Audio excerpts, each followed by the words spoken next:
अस्सलामु अलैकुम वरहमतुल्लाहि वबरकातुहू। आप सब पर ढेर सारी अल्लाह की जानिब से सलामती हो, रहमत और बरकत हो। Class 9th chemistry practicals chapter number 1.1। इसका प्रैक्टिकल एम है कि हमने इसमें करना क्या है। प्रैक्टिकल का जो एम है वो है कि आयरन की फिलिंग्स, मतलब आयरन के छोटे छोटे टुकड़े, उसका बुरादा मिक्स हो गया है सैंड के साथ। दैट इज़ आयरन फिलिंग्स और सैंड आपस में मिक्स हो गए। लोहे की छोटे छोटा चूरा, लोहे के छोटे छोटे टुकड़े सैंड के साथ मिक्स हो गए हैं। दोनों ग्रे कलर के थे, होमोजेनस मिक्सचर बनाया हुआ है। और मुसीबत हो गई है कि अब हमें लोहे के छोटे छोटे टुकड़ों को उस सैंड से सेपरेट करना है। उस सैंड से उस लोहे के छोटे छोटे टुकड़ों को हमने सेपरेट करना है। तो जनाब प्रैक्टिकल एम मुझे मिला है कि separate the given mixture of iron filings and sand by physical method. Iron की फिलिंग्स कुछ हमें यूं दिखती हैं, ठीक है। इसी तरह जो रेत है वो हमें कुछ यूं दिखती है। Got it. तो आयरन की फिलिंग्स और रेत आपस में मिक्स हो चुकी हैं। अब मैं इन्हें कैसे सेपरेट करूं? तो बहुत इजी है।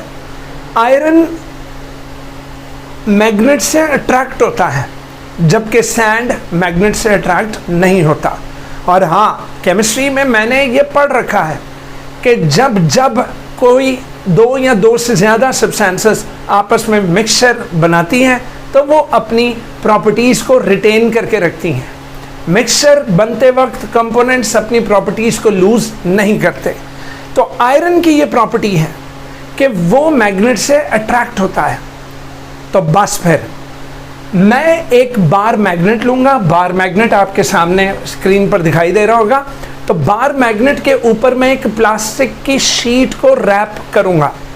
उस रैप्ड बार मैग्नेट को मैं उस मिक्सचर में से उसको फेरूँगा, तो आयरन की फिलिंग्स बार मैग्नेट के साथ अटैच हो जाएंगी।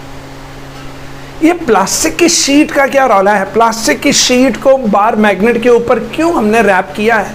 भाई, अगर मैं मैग्नेट से चिपकी हुई आयरन की फिलिंग्स को अपनी उंगलियों से अलहदा करने की कोशिश करूंगा तो वो टुकड़ा अगर मेरी स्किन में, उसने मेरी स्किन में पियर्स, यानी कि मेरी स्किन में कोई वो चुभ गया, तो जनाब मुझे एंटीसेप्टिक मुझे लगानी पड़ेगी या मुझे टेटनस का टीका लगवाना पड़ेगा, मुझे इन्फेक्शन हो सकता है। लेकिन हाँ, अगर वो प्लास्टिक की शीट में रैप्ड होगा तो मैं उस बार मैग्नेट को जब मैं फेरूंगा तो जब आयरन उससे अट्रैक्ट हो जाएगा, तो वेरी सिंपल, मैं अगर ये बार मैग्नेट है और ये उसके ऊपर कवर है तो मैं सिंपल बार मैग्नेट को शीट से बाहर निकालूंगा तो सारा आयरन जो कि शीट के ऊपर चिपका हुआ था वो सारे का सारा नीचे गिर जाएगा।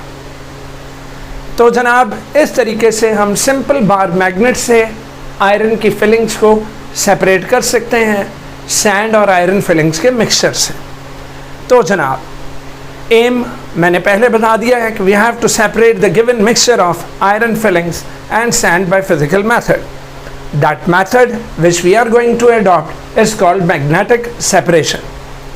मटेरियल्स रिक्वायर्ड, हमें एक बार मैग्नेट चाहिए, हमें mixture of sand and iron चाहिए, हमें पीस ऑफ प्लास्टिक शीट चाहिए, हमें 2 अदद वॉच ग्लासेस चाहिए या फिर चाइना डिशेस चाहिए।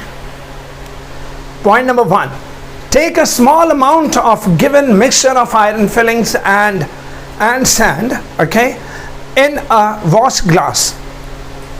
Number 2, wrap the bar magnet in a piece of plastic sheet. Number 3, spread the mixture on the watch glass and move the wrapped magnet over the mixture until the bar magnet is covered with iron fillings.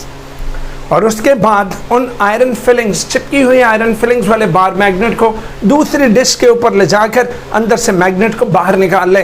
तो जनाब remove the iron filings from the magnet simply by lowering down the plastic cover from the magnet and collect them on the other watch glass.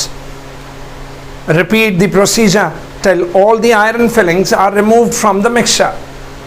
Result: well, iron can be separated from sand from its mixture by simple magnetic separation method. because the components in a mixture do not lose their properties, they retain their properties. And it's the property of iron that it is attracted to magnet. Thank you so much. Experiment number 1.1 done. अब chapter number 5 के 5.1 के लिए अगली video देखिए. Thank you.